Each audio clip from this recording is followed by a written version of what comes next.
Good evening. This is the Elliott wave update for the NASDAQ 100 for Wednesday, March 23rd, 2022. Again, very interesting day here on the NASDAQ.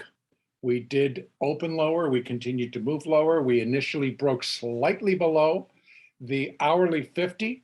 And that was, of course, after breaking below the hourly 20, which, as I discussed yesterday and also the day before, that in order for the market to really give us confirmation that the highs are in for now and that we are going to begin to head lower in the beginning stages of a minor third wave down, that we needed to start dropping. We need to break the 20, the 50, support at 318, and then eventually the 200 moving average, which is at 14,103. We needed to break those without many problems. Now, we got down to the 20, we accelerated a little bit. Then we started to break the 50. We hedged below, and we went back above, we went back below, and then they just bought. And they bought it all the way back above 14,600. And it got up to 14,682. So they were close to just breaking to a new high before the sellers moved in again, driving it lower, and the battle remained right here at that. Come on. Oh, yeah. I'm not sure why we don't get, come on, dang it. I'm not sure why, but it just seems to do that. There. The battle just hung, you can see. We come down, we touch it, we rally off. We come down, we touch it, we rally back. We break below it, they rally it right back to it, and then drop it again. This was the story of today. And the reason is that you have to understand that on a technical basis, traders know if we break, we're going to go lower. If we break the 50 and we can get a decent close below the 50, then we're likely going to be heading towards the 14,103. Buyers who still want to buy and hold the market higher understand as well that they need to keep it above the 50 in order to keep buyers interested in moving in and buying now to prop the market higher. So that was the battle for today. Now, the close, even the after hours close, was, in my opinion, a period of marking, because they just kept buying it up. Then somebody would sell it down, they'd buy it up, and then somebody'd sell it down, they'd buy it up, et cetera, and that lasted all the way up until, when the after hours closed. Now, what we continue to need to see, because I still cannot declare that the highs are in and that this sub-minute wave 5 is in, done, and the minute C wave is done, and the minor 2 correction is done. I cannot do that yet. I don't have 5 waves down. At best, if I call this the completion point, at best, what I can do is 1, 2, and now another 1 and likely a 2. Now, I suspect that when we open in Globex, they're going to try to push this back up. Why? Because right now they're still buying Apple. And they're buying it in the aftermarket. They're starting to prop it up. That does not bode well. They're now stepping back into Amazon. They're buying it up. They're stepping sort of into AMAT. AMD, not necessarily, but you can see they're just up the bid. So when you see them coming in, these were the stocks that they were manipulating today to the upside. That's where the buyers were the strongest. Wasn't Amazon, wasn't Apple, AMD, and Tesla. Tesla traded well above $1,000 today and then slipped back low. And now they're kind of, marking it a little bit lower right now, but I don't suspect that will last. So again, are they already trying to line things up for Friday's weekly expiration? That's what it appears to me. Now, those stocks that they were really heavy buying in today have a higher weighting in the NASDAQ. And that would be Apple, Amazon, and Tesla. So of all of them they could pick, those 3 will really give this index the inability to drop as much as possibly that the sellers would like it. Because every time it would drop, they just jump right back into those 3 or 4 stocks. And they would drop it, and then they jump right back into those 3 or 4 stocks. So they continue to kind of hold us in this area. So the 50 continues to be problematic for the sellers because we need to get a close below it.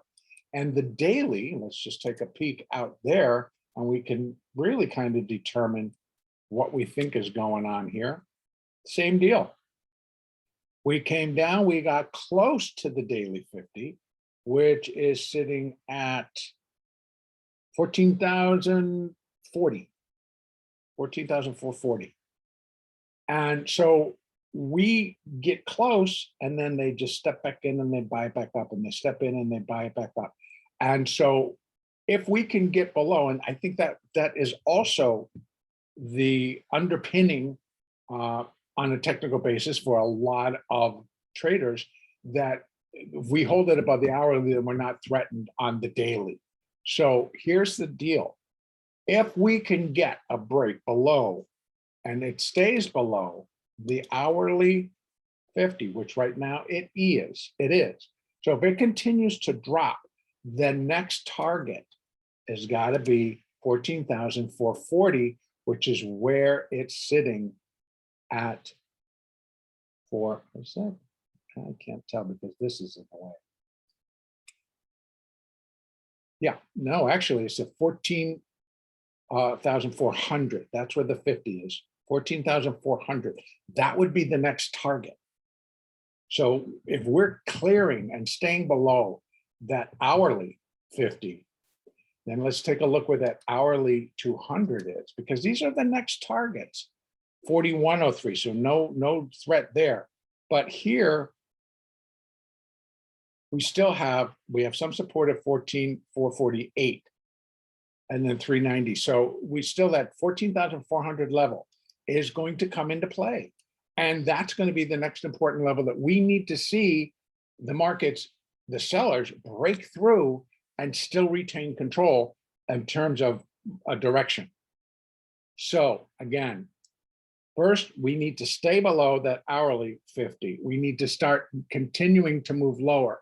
We need to break next levels. And it's price supportive for 14,448.